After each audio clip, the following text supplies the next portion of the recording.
Welcome back. Third Roman number in the vocabulary part of the A reading of fourth unit. Now we are going to discuss, followed by grammar part. In the lesson Rendezvous with Ray, we come across certain words or expressions that are not from English. For example, en route. En route is not an English word. This means on the way.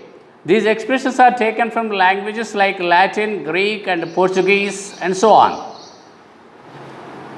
There are certain instances where these expressions are used in English, perhaps because of their precision in meaning.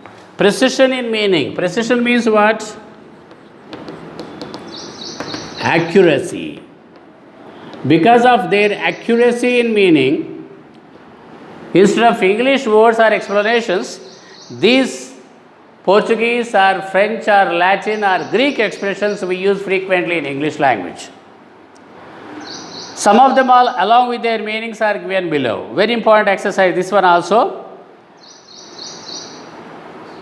Let us see the first one, en masse. Just like en route is pronounced, it is pronounced as en masse. Means altogether in large numbers. Generally, what is the use of this? Let us see. The ministers of the cabinet resigned en masse. Means together. When all together they resign at the same time, this is a frequently found word in the newspaper articles. En masse. Second one, viva. You might have heard about this word from your sisters or brothers. Viva voce. A spoken exam means oral examination, oral test. Number 3, in two. The agreement between India and China over the border dispute is not being followed in two. Means not followed totally, word to word. Fourth one, alma mater, mother of the soul, means school or university where you studied. For example, your brother or sister had studied in the school you are studying now, and when he comes to the school to visit, when he wants to tell his friends or others about his school, generally he or she says, I am an alma mater of this school. I am an alma mater of this university. Means where that particular person studied, whether it is school or college or university, whatever it is. Fifth one, ex officio, included because of the rank or job or by virtue of office. What is this ex officio? I will give you an example you can easily understand. The Vice President of India is the ex officio chairman of the Rajya Sabha, the upper house of Parliament. Have you heard this one, Rajya Sabha? Maybe in social studies you might have got that word. Rajya Sabha is known as the upper house of Indian Parliament. And the Vice President of India, whoever is holding the position of the Vice President of India, he is automatically the ex officio chairman. Means by virtue of his office, by virtue of his position in the governing setup, that particular person automatically is the chairman of the Rajya Sabha. He conducts the proceedings of the upper house of Parliament. Okay. Sixth, in absentia. In absentia is not, these are all not English words. In absentia means in the absence of. This is also a regularly used word or expression. The members of the board voted in absentia.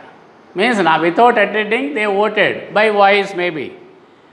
In the same way, detour. Where did you get this word? You remember about Abraham Lincoln when we were discussing in the second reading of first unit. To Lincoln, defeat was a detour, not a dead end. Remember that, children. So a longer route we take to avoid a danger. Detour is a longer route we take to avoid a danger. Eighth one, verbatim, word for word, or exactly are spoken or written. Verbatim means what? Word for word. Exactly as spoken or written. Status quo. The High Court had issued status quo orders, means situation as it is now, as it is existing now. When a particular thing is asked to be maintained as a status quo, means that must be retained or kept as it is now. Ad hoc means what? Not planned in advance.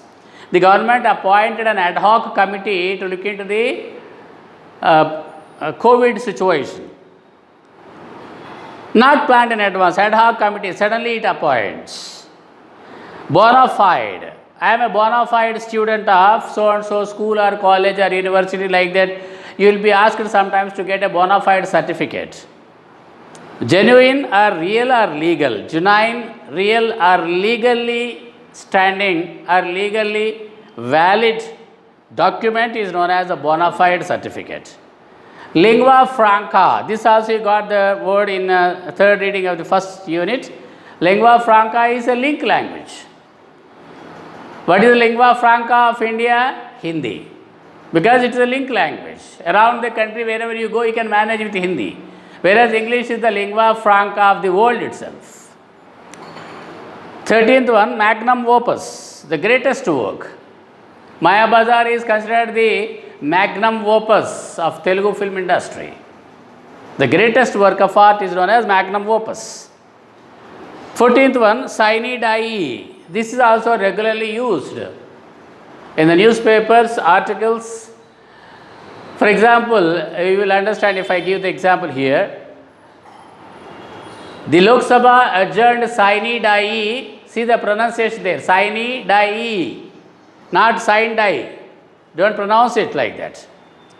The Lok Sabha was adjourned sine die after passing the finance bill. Like that, you might have come across several sentences or statements there during a budget speech of the finance minister. You can see them regularly there in the newspapers. When you adjourn or postpone something indefinitely, that is what known as sine die. Now read the following paragraph and fill in the blanks with appropriate expressions given in the list above. A good chance for you all to test your knowledge of what you have learnt up to now in this particular exercise.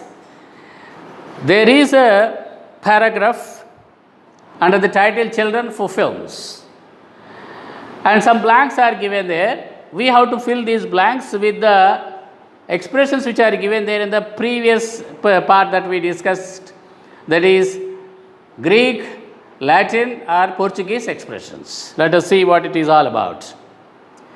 On the 14th November, on the occasion of Children's Day, the children across the state requested the officials to conduct children's film festivals more often.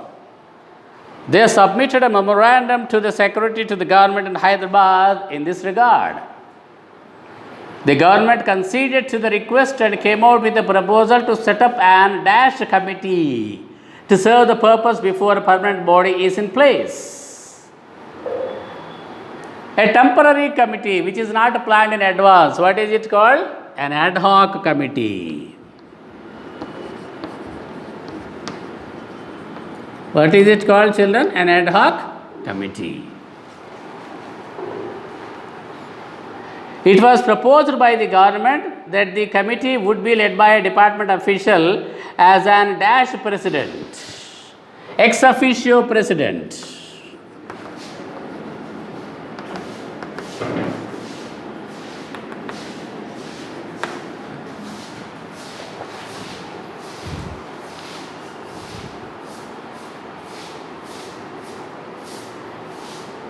It was proposed by the government that the committee would be led by a department official as an ex officio president. The committee should conduct a written exam along with a viva voce, a spoken exam. Written exam along with a spoken exam, a viva voce.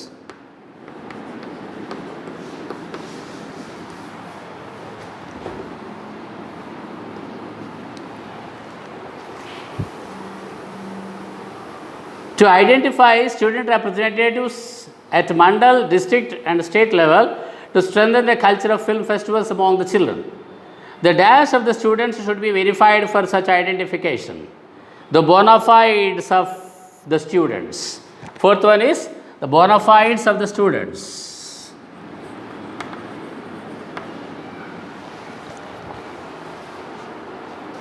should be verified for such identification. The proposal made the screening of at least a dash of a director mandatory every year. The children were thrilled to bits on this. What is the last one? The proposal made the screening of at least a dash of a director, magnum opus of a director, mandatory every year. Magnum opus means the greatest work of any director. So the last one is magnum opus. I repeat, these are not at all English words. They are taken from the languages like Latin, Greek or Portuguese. But you see, most of these words are regularly used because they give precision or accuracy to the meaning. They are more accurate than what the explanations generally tell us. That's the reason why most of these expressions are used regularly in English, even though they do not belong to the language of English. Okay, children, now let us go to the grammar part. In the first part, arrange the following sentences in proper order and write a paragraph. You may insert appropriate linkers wherever necessary. So this exercise is to be purely done by you people. For this, you need to have a knowledge about the films, the comedians, from the old films to the present films, because you are not aware of anything about the world films. It may be a bit difficult, but you need to take the help of internet or any other source of information to arrange these words in a proper order and make a paragraph using appropriate linkers. Okay, stream of comedy, that is the title of this. In every Indian language, a comedian is an essential character of films. In Telugu, Relangi and Ramana Reddy provided comedy which made the audience laugh heartily. Their appearance appealed to the film lovers. Relangi was fat and short. See, from this sentence onwards till the other sentences, the sentences are not in proper order. Now the remaining parts we have to arrange in proper order.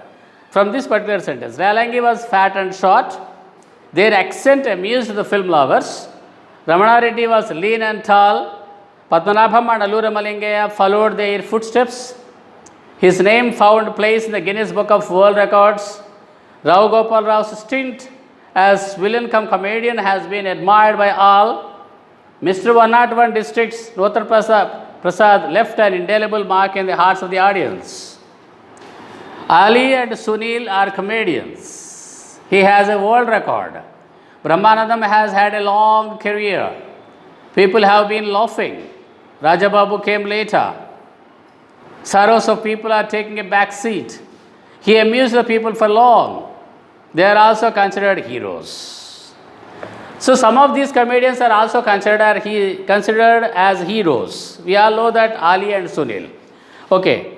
Now the exercise is about what you know, how to arrange these sentences in proper order to complete the remaining part of the paragraph under the title Stream of Comedy using appropriate linkers, linking words. Linking words are generally conjunctions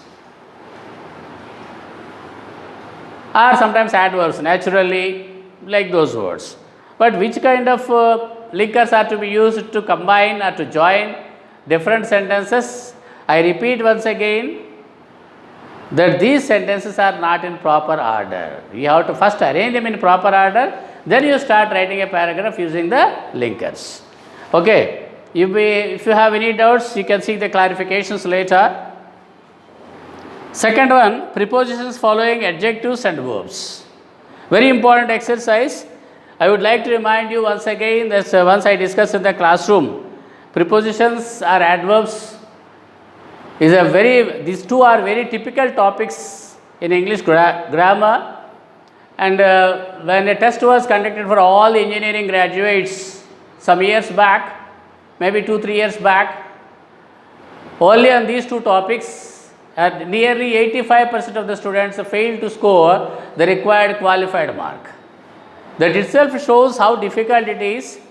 Of course, it should not be a difficult one as long as you read the language regularly. When you speak the language regularly, these things are very easy to remember and understand. Will not be making any mistakes. Let us see. First, what do you mean by prepositions?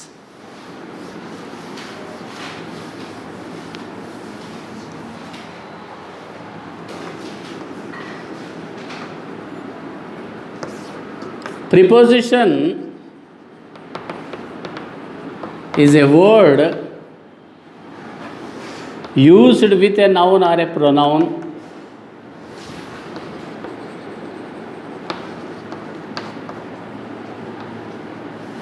to show in what relation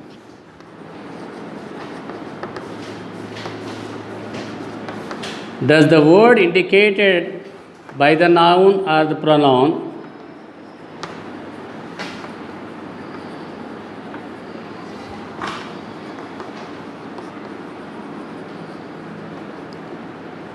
stand with something else in the sentence.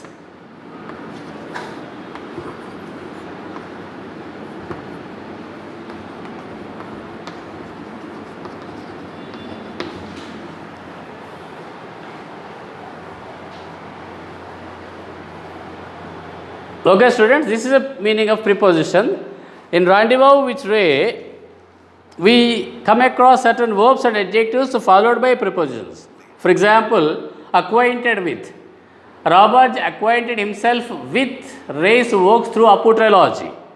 Brought out, prevented from, explained to. These are generally these to, from, out, with.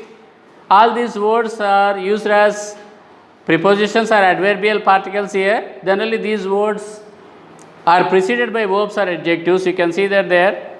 Read the following sentences and observe the underlined words. I am amazed at you, Victoria. Amazed is followed by at here. At is the preposition.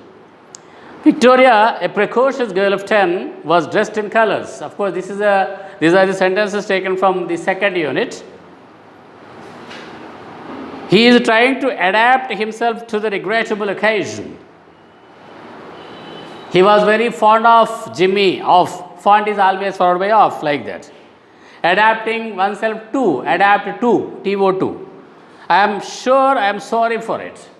I am sorry for what I have done. You have been waiting for me to begin tea. Waiting for. I see the little trifles that belong to father lying around. Belong is always followed by TO2. It belongs to me. This book belongs to me. That bag belongs to Sita. Like that. This is always appeal to me. Amelia Slater says, this particular clock always appealed to me. Appealed to.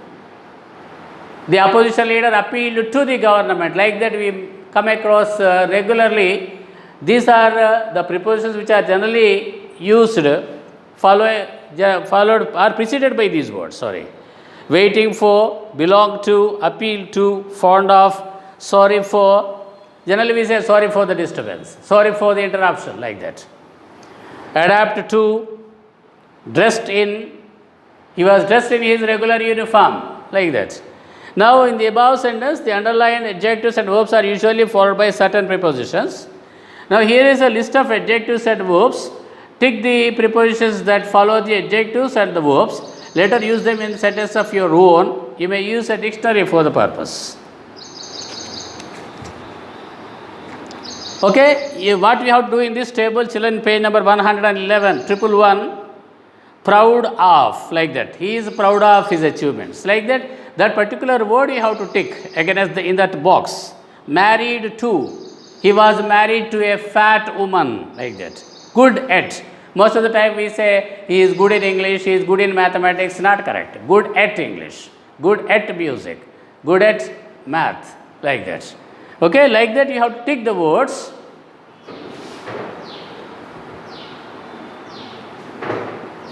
Different from, keen on, famous for, capable of, responsible to, responsible for. Sometimes these words are followed by two prepositions also.